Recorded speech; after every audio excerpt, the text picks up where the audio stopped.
Ito ang reading mo, Taurus. Welcome back to our channel. Naway nasa mabuti kayong kalagayan while watching the channel. This is a general reading. Kayo nang bahalang magpalit-palit ng situation nyo sa reading ko.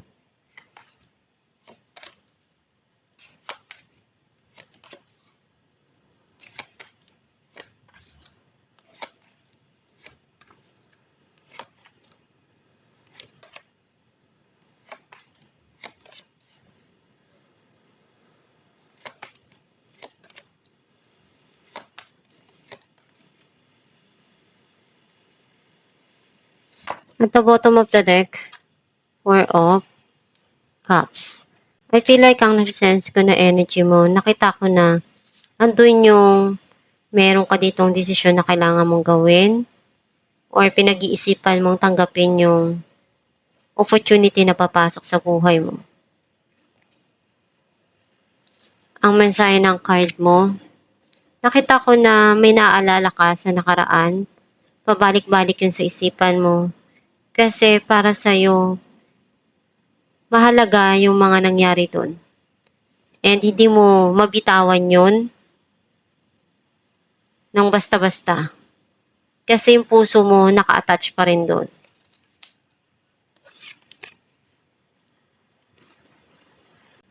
You want to move on. And unti-unti ka nang nagiging okay. Nag-heal ka na. Some of you may gusto kang puntahan. Maaaring gusto mong lumipat ng lugar or tirahan. Itong tao na to gusto kanyang kausapin. Gusto niyang sabihin kung ano yung nasa isipan niya. Linawin yung mga nangyari. May gusto kang gawin pero hindi mo alam kung paano mo sisimulan.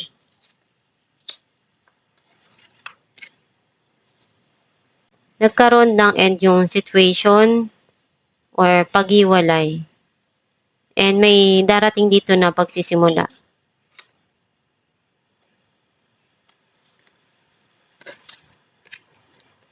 Ayaw mong isipin yung mga bagay na para sa'yo very emotional. And right now, gusto mo muna pagtuunan ng pansin kung ano yung meron ngayon sa buhay mo, kung ano yung binibigay sa'yo.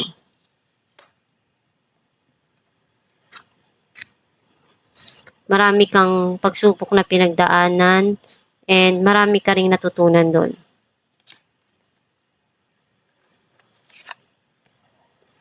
Andun yung pagtsatsaga mo, pagsusumika para sa trabaho mo na kumita at maibigay at matugunan yung pangangailangan ng pamilya mo at ng sarili mo.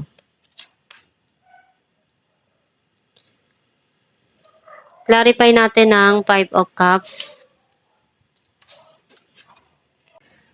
Three of Pentacles and Ace of Pentacles. Iniisip mo kung kaya pang ayusin yung mga nangyari na yun, gagawin mo. And minamanifest mo na dumating yung panahon na maging okay ka, maging okay ang lahat.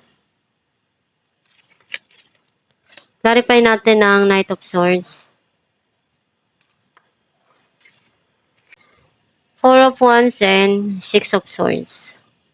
Magkakaroon ng communication at clarity doon sa mga nangyari sa buhay mo, especially around the family. Kasi unti-unti nang nagiging okay at pwedeng merong uuwi or magkakaroon ng travel, something here na i-enjoy mo yung moment na kasama mo yung pamilya mo.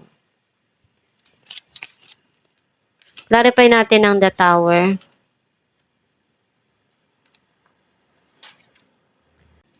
Ace of Swords and Six of Cups. Gustong makipag-communicate nung past person mo. And gusto niyang malaman kung ano pa yung pwedeng gawin at makapag-usap ng maayos. Malinawan yung mga nangyari. Alam niya na nag-end na, pero gusto niya makipag-communicate. Clarify natin ang the Chariot.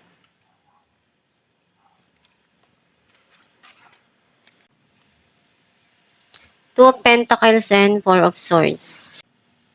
Naging aral sa'yo yung mga pinagdaanan mo. Ngayon natuto ka na, ibalanse yung mga nangyayari sa buhay mo para hindi ka basta-basta exhausted, mapagod. Kasi gusto mo munang bigyan ng time yung sarili mo to relax at makapagpahinga, makapag-isip-isip. Clarify natin ng Six of Swords.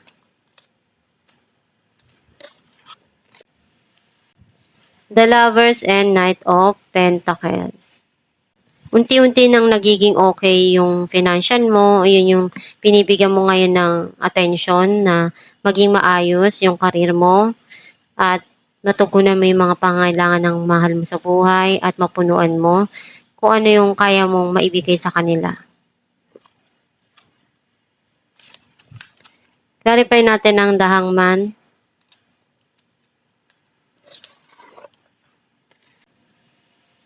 The Emperor and Four of Cups. Pinag-isipan mong mabuti kung ano yung dapat mong gawin.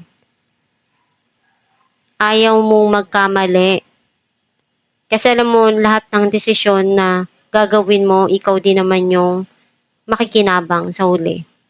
Ikaw yung magbe-benefits ng mga desisyon mo, ng mga ginagawa mo. And alam mo naman na kailangan din na kontrolin yung mga nangyayari sa buhay mo. Clarify natin ang Eight of Cups.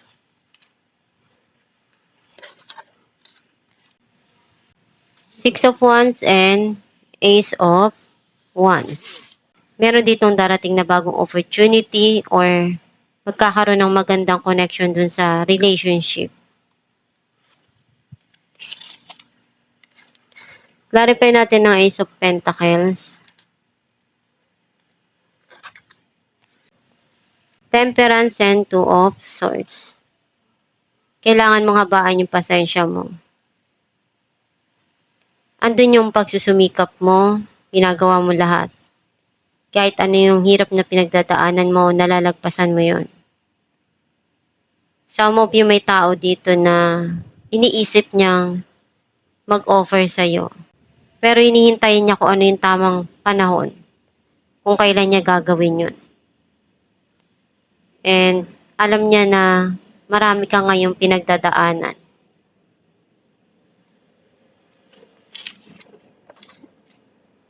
Alamin natin kung ano mensahe para sa'yo.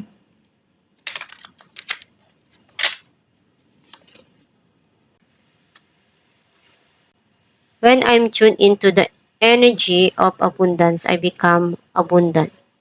Ang mensahe para sa'yo na kung ano yung binibigay mo na energy sa araw-araw, sa mga ginagawa mo, kung iyon ay masaya, maganda, andun yung pagmamahal, iyon din yung ibabato or ibabalik sa iyo ni universe.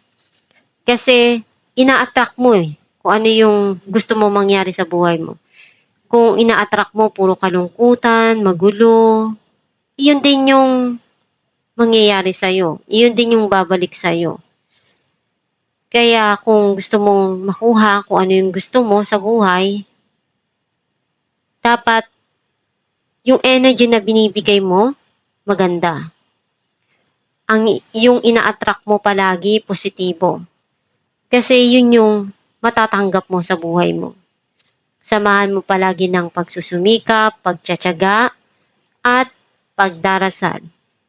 Kasi kung maganda yung connection mo sa Diyos Ama, isa rin yun na nagpapatibay para sa iyo na manampalataya at magtiwala sa kakayahan mo at sa Diyos na lahat ng gusto mo maibibigay sa iyo at maia-align ni universe kung ano yung para sa iyo. At itong yung reading, Taurus, kung nakaresonate ka, kindly comment down below. Thank you for watching.